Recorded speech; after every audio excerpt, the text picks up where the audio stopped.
You can open the speech with something like this. There are connections that don't fade with distance, silence, or time. They simply change form. What you feel is not confusion. It's something unresolved moving beneath the surface, shaping thoughts, emotions, and even the way you see reality itself.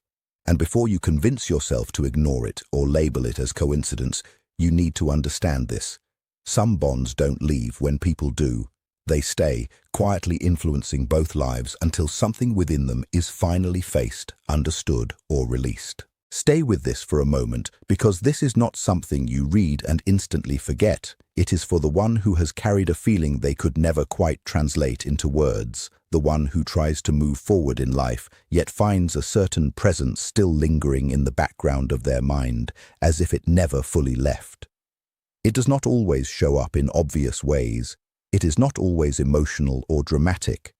Sometimes it appears quietly, like a passing thought that feels heavier than it should, or a sudden shift in emotion that has no clear reason. And yet it feels familiar, almost like an invisible thread still exists between you and someone who is no longer actively present in your life. That is where things become complicated, because when a connection is unresolved, it does not always fade in a straight line. It tends to echo. It resurfaces in silence, in memory, in emotion, and in moments where logic cannot fully explain what the heart is reacting to. And here is what most people fail to understand. There are connections that do not behave in ordinary ways. There is someone who does not see you as just another passing figure in their life. Their awareness of you has grown in stages. At first, it may have been casual, almost insignificant. Then it became familiarity, then curiosity, then emotional recognition. And at some point, without any clear decision, you started occupying space in their inner world in a way that became hard to ignore. Not because it was forced, and not because it was planned, but because something in you created a reflection in them that felt meaningful. That is why it did not stay surface level. It moved deeper without permission, without timing, without convenience. And now the intensity of that recognition is exactly what makes it difficult to act on. Because what stands between two people is not always absence of feeling. In many cases, the feeling exists very strongly, but it collides with life itself. Timing does not align. Responsibilities already exist. Expectations are already set. Commitments, whether emotional, social, or personal, begin to form walls around what could have been simple. And when a person becomes aware that stepping forward could disrupt everything they have built or accepted, they hesitate. Not because the connection is weak, but because the consequences feel too heavy to carry, so the emotions do not disappear. They get contained, they get pushed inward, and what remains on the outside is often misread as distance or disinterest, even when the internal experience is far more intense than anyone realizes. This is where the real conflict begins, because the person you are thinking about is not necessarily resisting you. In many cases, they are resisting what they feel within themselves when they think of you. You exist in their thoughts in moments they do not plan for. Memories surface without warning. Small details return without invitation. And in those moments, there is clarity followed immediately by suppression. They recognize what they feel, and then they step away from it mentally, because acknowledging it fully would require changes they are not prepared to make. For some, it is emotional entanglement elsewhere. For others, it is the pressure of expectations, identity, beliefs, or a life direction they feel obligated to maintain. So the connection becomes something they experience privately, without expression, without confirmation, and without resolution. And silence becomes the most misleading part of all of this. From the outside, silence looks like emptiness. It looks like something fading. It looks like emotional withdrawal. But internally, silence is often where the most conflict exists. It is where feelings are processed without language. It is where thoughts repeat without conclusion. It is where someone holds more than they can safely express. So what you interpret as distance may actually be containment. What feels like absence may actually be internal overload. And what seems like indifference may actually be restraint. The connection does not reduce in intensity just because it is not being spoken.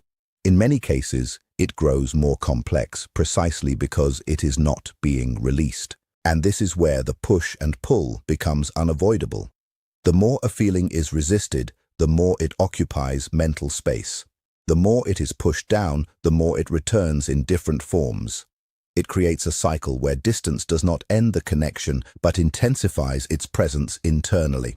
One part of them moves towards stability, while another part keeps returning to what they cannot fully engage with.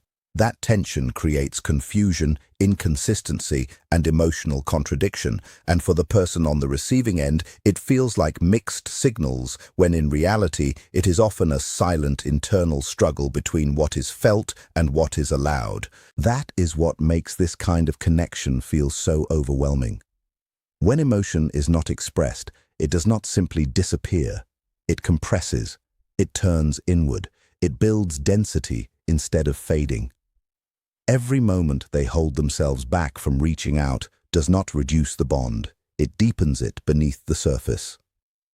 Every act of restraint adds weight to what already exists. Every attempt to appear unaffected only pushes the truth further into silence, where it continues to grow unseen but not weakened.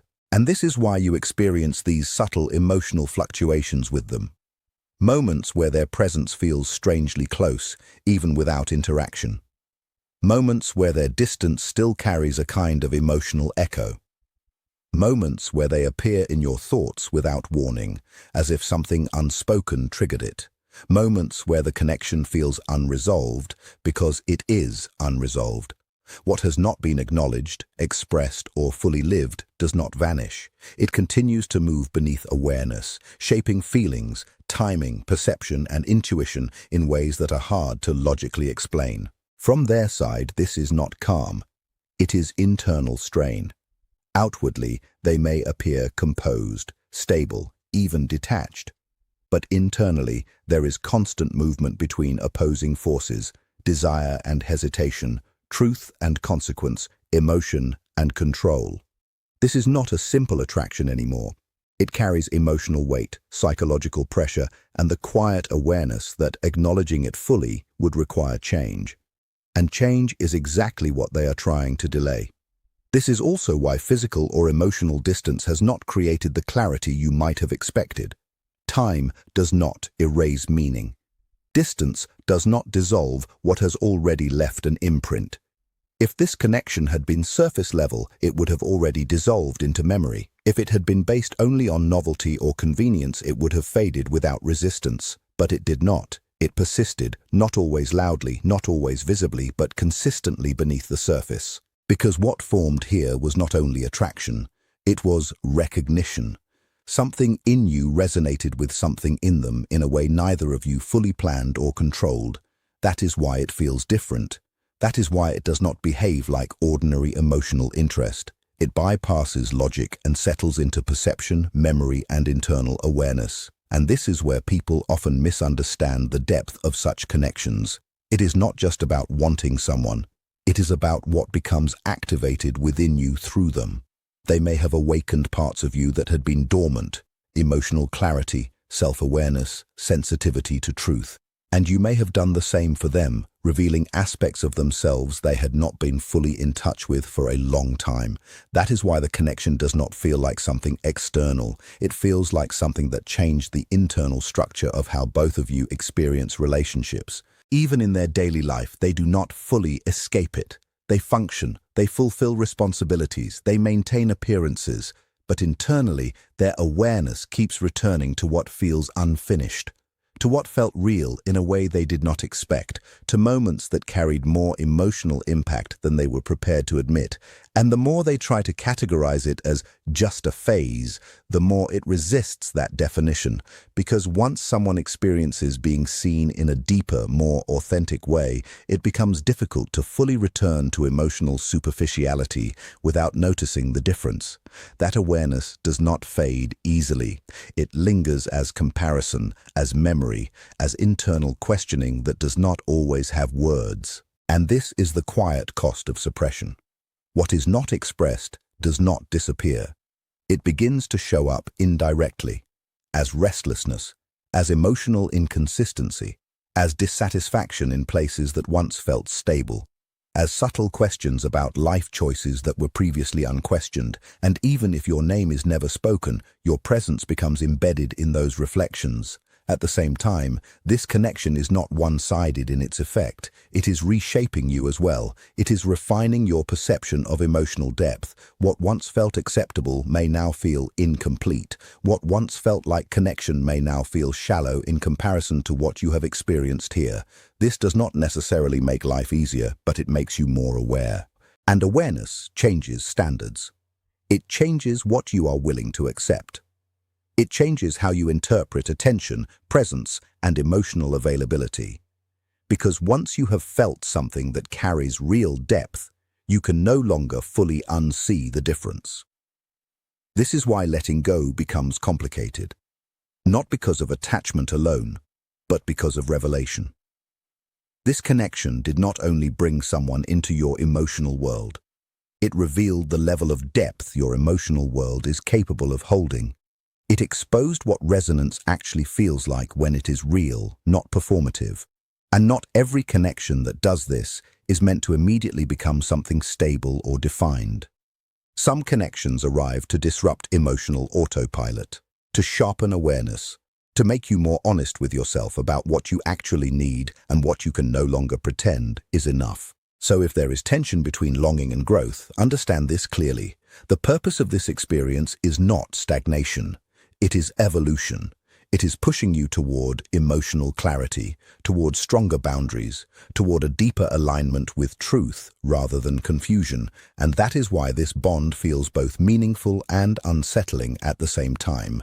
It does not only activate desire, it activates awareness, and awareness, once triggered, cannot be fully reversed. Still, nothing about this means you are the source of instability in their life. You are not the disruption. You are the reflection. You did not create the cracks. You revealed what was already there by simply existing in contrast to it. That is why they may oscillate between closeness and withdrawal. That is why signals feel inconsistent, not because the feeling is absent, but because acting on it carries weight they are not yet prepared to carry. And so they delay. They rationalize. They step back and return in cycles. They try to categorize what they feel into something manageable, but meaningful connections rarely stay contained. When they are suppressed, they do not end. They echo. They resurface in quiet moments, in emotional gaps, in the space between what life looks like and what it actually feels like. And in all of this, your role is not to carry their internal conflict or turn uncertainty into certainty through overthinking. Your responsibility now is to stay grounded in your own truth while clarity unfolds in both lives. This is where your strength begins to return, because the most dangerous aspect of an unseen emotional bond is not the longing itself. It is how that longing slowly pulls you away from your own center. It shifts your attention outward, making you scan for signs instead of living your life. It makes you invest energy into potential while reality continues to give you uncertainty. But something inside you is already shifting. You are beginning to understand that deep emotion does not require endless waiting. You are realizing that love should never come at the cost of self-abandonment. You are starting to see that intensity is not alignment and mystery is not the same as readiness.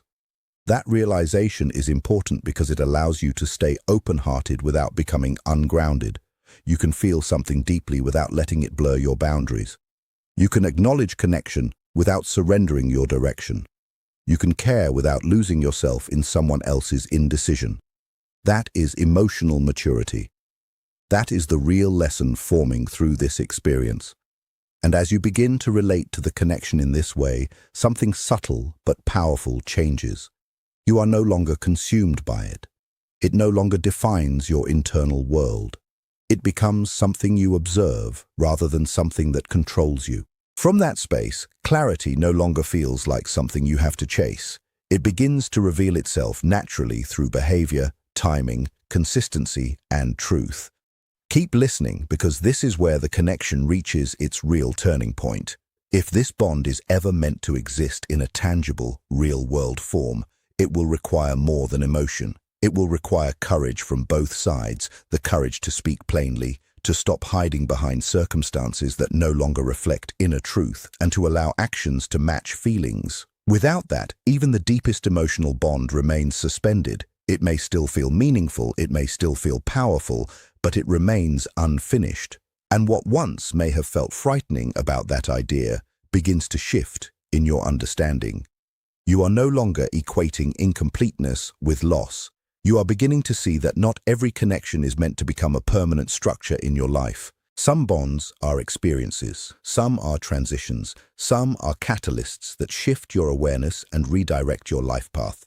That does not reduce their significance. It defines their purpose. And when you understand that, you stop forcing outcomes onto something that was never designed to be forced. So if this person ever reaches true readiness, you will not be left guessing. Real clarity does not arrive in fragments. It does not hide behind silence, inconsistency, or emotional ambiguity. Readiness is reflected in behavior. It shows itself through directness, consistency, and presence. And if that never arrives, that is also clarity in itself. Silence is not mystery indefinitely. Inaction is still an answer. Delay is still a form of choice. This is why your future cannot be built on whether or not someone else eventually decides to step into clarity. Life is calling you to move with integrity now, not later. And this is exactly what you are becoming capable of doing. In connections like this, two patterns usually emerge. Either a person aligns with the truth they feel and begins to act from it, or they retreat further into what feels familiar and safe. Some choose honesty, even when it is uncomfortable.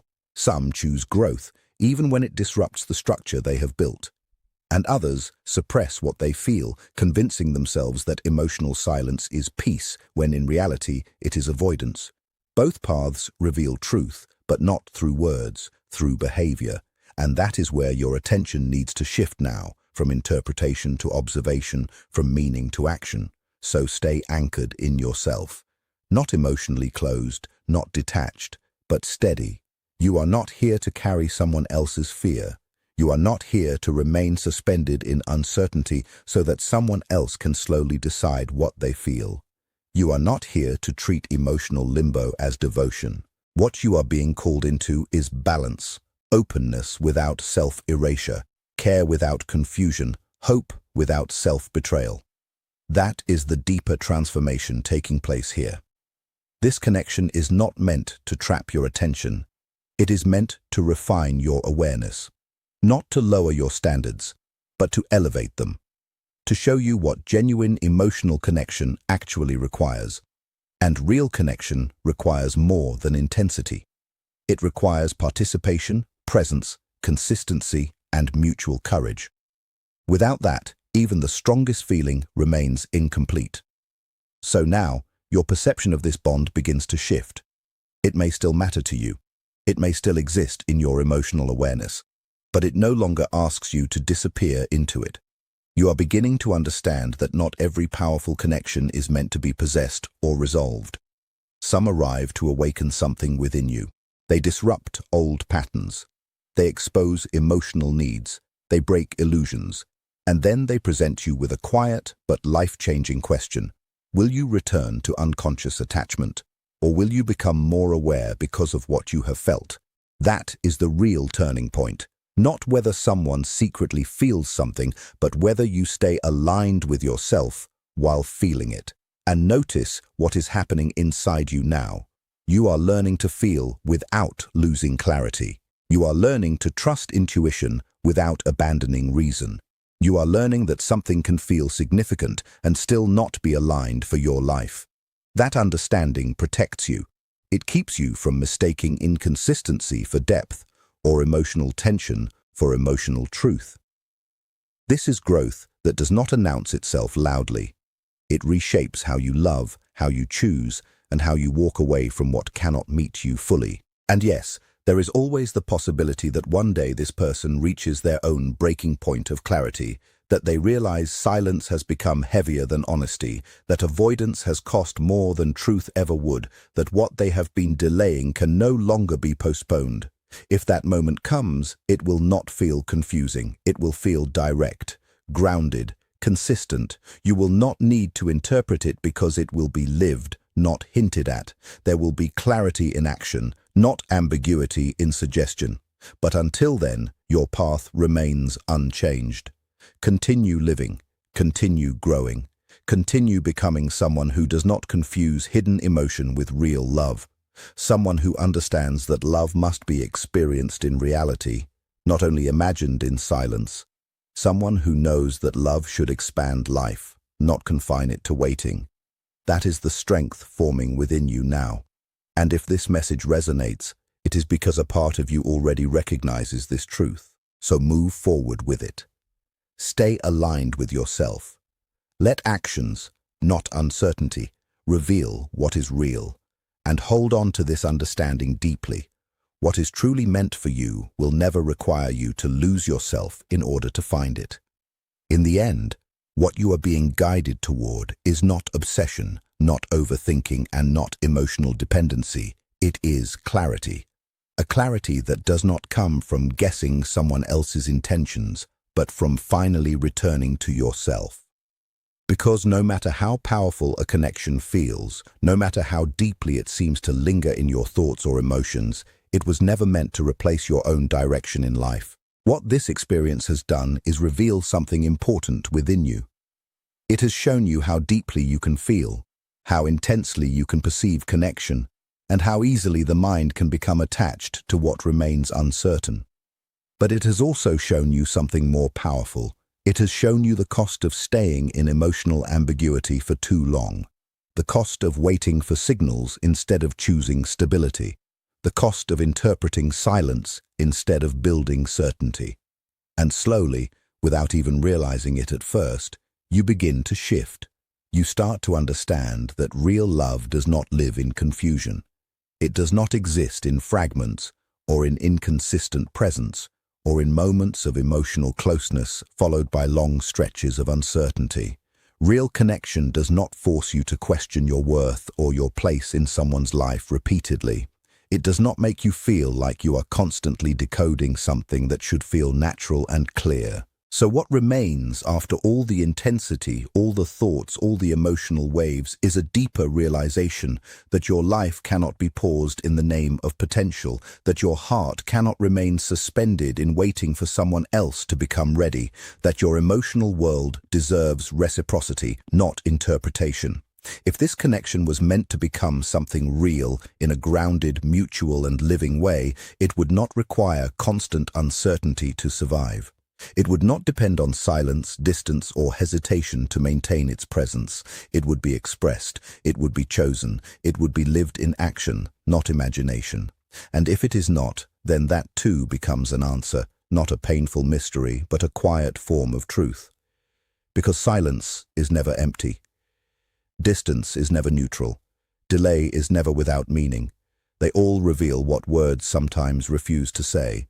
But even more important than what this connection is or is not, is what you are becoming through it. You are learning discernment, you are learning emotional boundaries, you are learning that depth without direction eventually becomes suffering, and that intensity without alignment cannot be mistaken for destiny. And as this awareness grows, something inside you begins to settle. The need to chase clarity starts to fade. The need to decode every sign begins to lose its grip. And in its place, something stronger emerges, a quiet self-respect that no longer abandons itself for uncertainty. Because at the deepest level, this was never only about another person. It was about your awakening. It was about the moment you started recognizing that love, real love, does not ask you to shrink, to wait endlessly, or to lose yourself in questions that never resolve. So you move forward with that understanding now, not closed, not bitter, not disconnected, but awake, more aware of what you feel, more grounded in what you deserve, and more unwilling to confuse emotional intensity with emotional truth. And one day, whether this connection returns in clarity or fades into memory, you will understand that the real turning point was not about them choosing you, it was about you finally choosing yourself. That is where this story ends, and where your life, as a more conscious and self-aligned version of you, truly begins.